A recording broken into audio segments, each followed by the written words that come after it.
우원식 국회의장이 쏘아올린 작은 공이죠. 네. 저도 사실은 윤석열 전 대통령 이제 계엄이 있고 나서 개헌에 대해 사실은 계속 관심 갖고 있어. 아, 이건 진짜 헌법이 바뀌어야 된다. 우리나라 이 제왕적 대통령제라고 하는 게 정말 바뀌어야 이런 계엄 같은 일이 또다시 일어나지 않겠구나. 너무 이거를 분노한 와중에 이걸 느껴가지고 단계적 개헌을 그래서 우원식 의장은 얘기를 합니다. 원포인트 개헌, 이 권력구조 관련해서 중요한 거 한두 가지만 정도만 개헌을 하고 전반적인 개헌은 더 많은 논의를 통해서 내년 지방선거, 2026년 6월에 저희가 지방선거가 있잖아요. 그때 또 더 광범위한 개헌을 하자 이렇게 얘기를 했고요.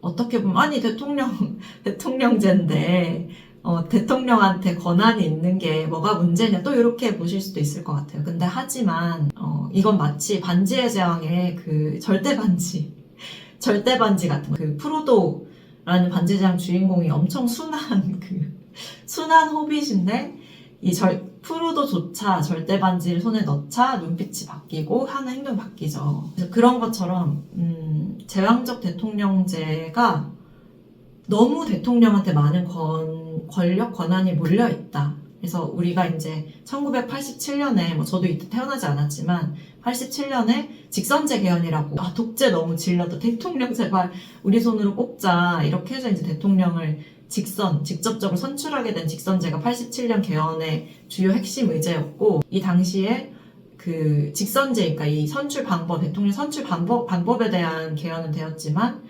대통령 권한 자체에 대해서 거의 그냥 독재는 어떻게 보면 이제 왕권이라고 볼 수 있잖아요. 근데 그런 부분은 충분히 권력이 분산되지 않았다.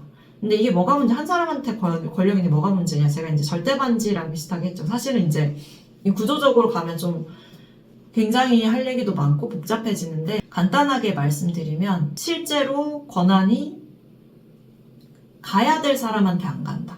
이 한 사람한테 권한이 너무 집중되기 때문에 예를 들면은 우리 각부 장관들 이분들이 대통령이 임명을 하고 이 밑에 각 부의 공무원들까지도 대통령이 임명을 하고 그럼으로써 이게 이분들이 제대로 서지 않는 거예요. 권한이 없기 때문에 책임을 안 져요.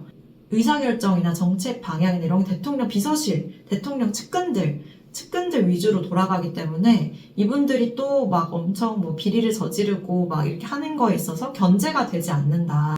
5천만 대한민국과 같은 크기의 나라는 사실은 대통령 한 명과 비서진 몇 명이 하긴 너무 규모가 큰 나라거든요. 그리고 OECD 38개 국가 중에 한국, 미국, 멕시코 등 남미 몇 개국 6개국을 제외하고 이 32개 국가가 내각제 혹은 분권형 대통령제다. 그래서 저희는 사실 분권형 대통령제를 저는 동의를 하고요. 그래서 어떤 식의 개헌이냐고 했을 때 국회에서 우리 국민이 뽑은 국회에서 총리를 선출 또는 추천하도록 해서 이 총리한테 이 내각의 책임 있는 총리한테 권한을 좀 세우자.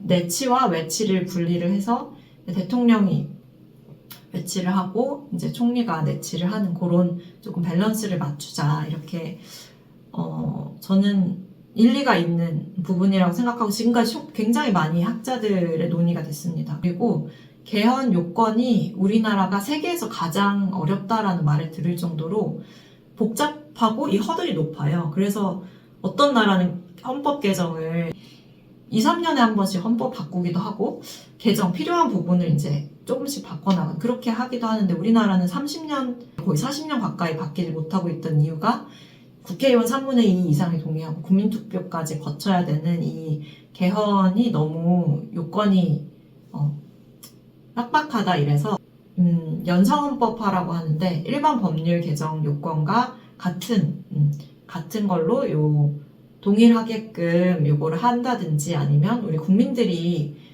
여러 명이 모여서 요구를 하면은 이 헌법 개정이 가능하게끔 한다든지 이런 연성 헌법화 하게끔 해서 한 1.5포인트 정도 플러스 이제 여야가 합의를 하는 선에서는 또 개헌을 할 수 있겠죠. 사실 사람이 문제다라는 거에 대해서 저도 동의를 합니다. 동의를 안 하는 거는 절대 아니고요.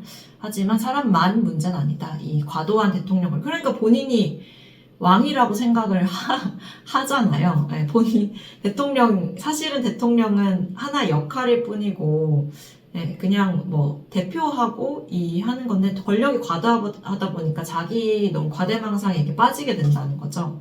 네, 실질적인 권력도 많은데 그보다 더 많은 이 욕망에 눈이 멀어서 절대 반지를 끼게 되셔서 나는 뭐든 할 수 있어. 계엄도 통치행위야. 이렇게 그냥 막 나가게 되는 거죠. 지금까지 87년 개헌 이후로 한국의 대통령 8분 모두 문재인 대통령 조금 예외적인 거일 수도 있겠지만 8명 중에 7명이 본인이 직접 감옥에 가시거나 아니면 측근, 형제 아니면 아들, 네, 가족들 이런 분들이 갔고 문재인 대통령도 이번에 윤석열 전 대통령이 윤석열 씨가 탄핵이 돼서 감옥에 안 다행인 거죠. 안 간 거라고 볼 수도 있지 않을까? 네.